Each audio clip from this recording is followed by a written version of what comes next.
The stone floor of the scullery was cold. It seeped through her thin dress.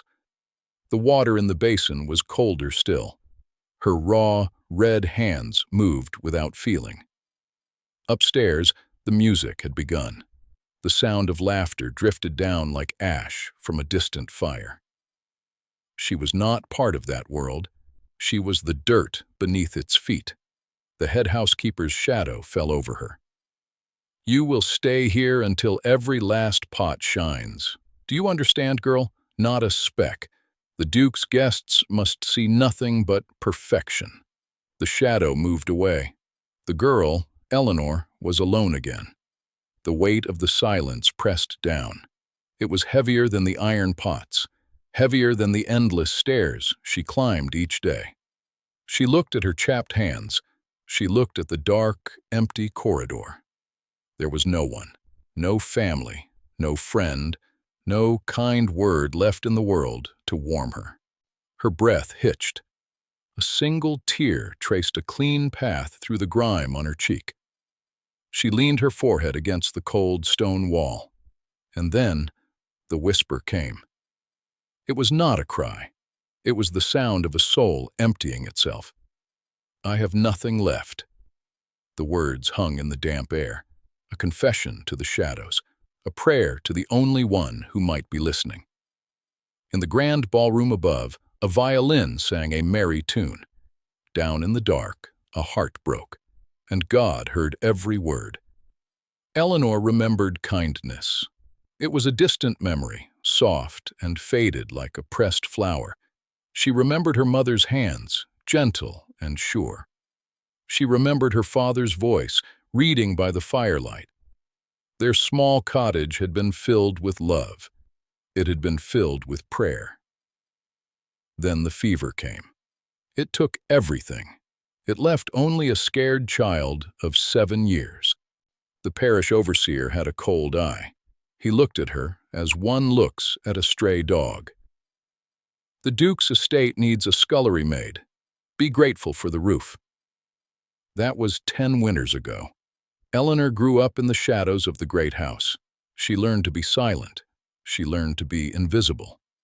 But she never forgot the prayers her mother taught her. Each night, in her narrow cot in the attic, she would whisper them. She prayed for strength. She prayed for a gentle heart. She believed, with a quiet certainty, that God saw her, even when no one else did. She found beauty in small things. The first light of dawn through a dusty window. The song of a lone bird in the kitchen garden. Her faith was a small, steady flame. It flickered in the vast darkness of her solitude. It was all she had, and she guarded it with her life. The injustice came on a bright morning. Eleanor was tasked with polishing the silver for the Duke's afternoon tea. She worked with care, her movements precise. The tea set was ancient and beautiful, a family heirloom. As she lifted the delicate sugar bowl, her tired hand trembled. Just for a second. The bowl slipped. It struck the edge of the table with a sickening crack. A small piece chipped away. She froze, her heart a wild drum in her chest. The housekeeper, Mrs. Poole, was there in an instant. Her face was a mask of cold fury. "You clumsy, worthless girl, do you know what you have done?" Eleanor's voice was a thread. "It was an accident. I am so sorry." "Sorry does not mend what is broken." Mrs. Poole's eyes narrowed. "The Duke will be informed. This comes from your wages. Every penny for the next 2 years. 2 years of labor for a single chip of porcelain." Eleanor felt the world tilt. The debt was impossible. It was a life sentence. She would be bound to this place forever. That night, in her attic, she did not cry. She clutched her thin blanket and looked at the moon. Her faith felt thin, stretched like worn cloth, but she whispered into the darkness, "I am still here, Lord. I am still trying." Downstairs, a letter arrived by special courier. It was addressed to His Grace, the Duke of Westmoreland. It bore a seal no one in the house recognized. The weight of the debt was a constant chill. Eleanor moved through her days like a ghost, but then a small light pierced the gloom. It came in the form of the new stable-master, Thomas. He was a man of few words and a kind eye. One afternoon, as Eleanor carried a heavy bucket of ash from the hearth, he stepped forward. "Allow me, miss." He took the burden from her hands without a word. The next day, she found a small, fresh apple left on the scullery step. No note, just a simple act of grace. It was the first kindness she had known in years. It felt like a message, a reminder that goodness still existed in the world. That night, her prayer was different. It was not just a whisper of endurance. It was a whisper of gratitude. "Thank you for the apple, Lord. Thank you for the reminder." A fragile hope began to stir within her. Perhaps God had not forgotten her after all. Perhaps He was working in quiet ways. She began to look for His hand in the small things, the warmth of the sun on a cold day, the resilience of a weed growing through stone. Her faith, though tested, took a deeper root. It was no longer just a memory of her mother. It was becoming her own, a living, breathing trust. She did not know what tomorrow would bring, but for the first time in a long time, she believed tomorrow might come. The Duke's annual autumn ball was the event of the season. The house shimmered with light and wealth. Eleanor was ordered to serve in the main hall, to be seen and not heard. She carried a heavy tray of crystal glasses, her eyes downcast. The Duke himself held court by the fireplace. He was telling a story, his voice booming with laughter. As Eleanor passed, the hem of her worn dress brushed against a footman.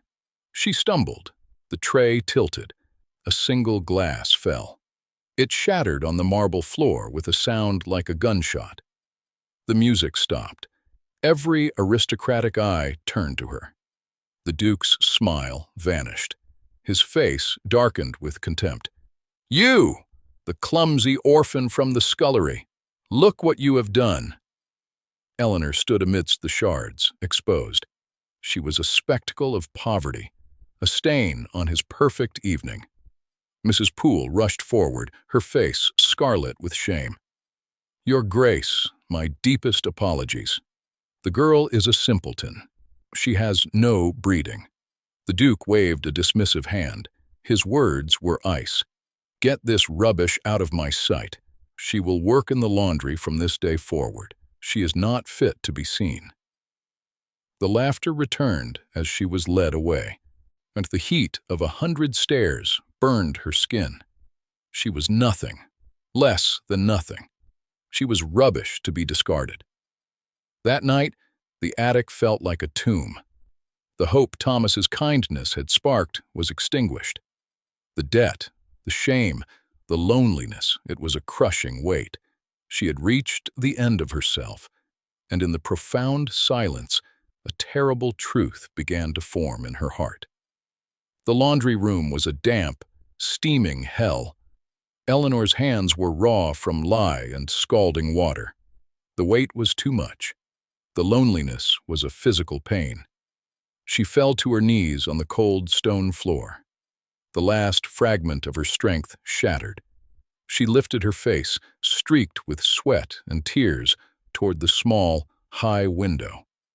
And she prayed. Not a whisper this time, a raw, aching cry from the depths of her soul. "Father in heaven, I have nothing left. My strength is gone. My hope is gone. I am alone in this darkness.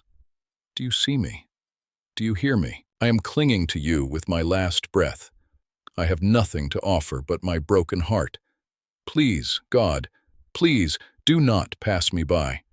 She wept then, great, heaving sobs that shook her thin frame. She poured out every hurt, every fear, every lonely year. She held nothing back. It was the most honest prayer of her life, a total surrender. And in that moment of absolute emptiness, a profound stillness settled over the room. The air itself seemed to change. It grew quiet, but not with absence. It was a listening quiet, a holy quiet. She felt a warmth, gentle and sure, wrap around her weary heart. It was not the sun. It was a presence. God had heard, not just her words. He had heard her very soul. 3 days later, the household was in an uproar. A visitor had arrived, a stern man in the robes of a bishop, accompanied by a solicitor from London. They were closeted with the Duke in his private study for hours. Whispers flew among the servants. Something was terribly wrong, or terribly right. Eleanor, hidden in the laundry, knew nothing. Until the door swung open. Mrs. Poole stood there, her face pale, her manner completely altered. She looked at Eleanor not with contempt, but with something like fear. "You are to come with me, immediately, and clean your hands." Eleanor was led, trembling, to the Duke's study. The room was filled with solemn men. The Duke looked as if he had seen a ghost. The bishop stepped forward. His eyes were kind, but filled with an immense gravity. He held a small, faded portrait miniature in his hand. He looked from the portrait to Eleanor's face. His breath caught. "My child," he said, his voice thick with emotion. There is a story you have never been told, a story of a stolen child, a daughter of noble lineage, lost to fever. Or so it was believed." He turned the portrait toward her. Eleanor saw her own eyes, her own mouth, looking back from the face of a lady in silk. The bishop pointed to the woman's neck in the painting. There, just below the ear, was a small, distinct birthmark, a crescent moon. The bishop's gaze moved to Eleanor's own neck, to the identical mark she had always hidden. The Duke rose from his chair, his hand clutching his chest. The truth, hidden for a lifetime, was now laid bare in the silent room. The revelation was a tremor that reshaped the world. Eleanor was not an orphan of unknown stock.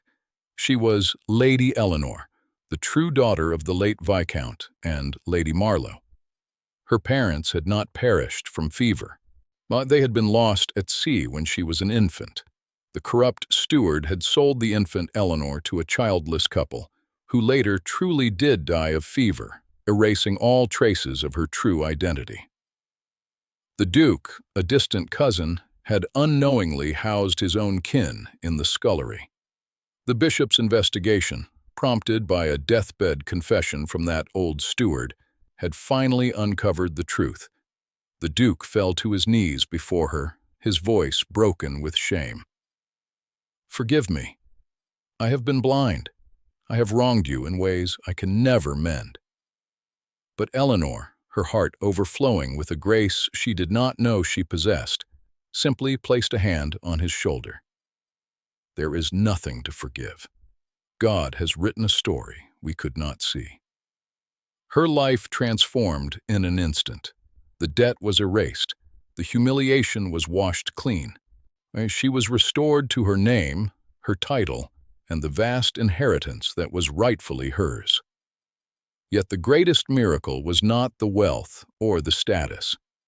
It was the proof that her whispered prayers in the dark had traveled straight to the throne of heaven. God had heard every word. He had collected every tear. And in his perfect time, he had turned her mourning into dancing. The scripture says, "He raises the poor from the dust and lifts the needy from the ash heap." He did that for Eleanor. He can do that for you. Have you ever felt like Eleanor? Have you ever whispered, "I have nothing left," in your own darkness, only to witness God's miraculous turn? Share your story of faith and restoration in the comments below. And tell me, where in the world are you watching from today? If this story touched your heart and restored your faith, Please subscribe to Faith and Miracles and leave your like below. Every story on this channel is a reminder that God never abandons the humble. He is always listening. New stories of hope and divine justice arrive every single week, only for those who believe.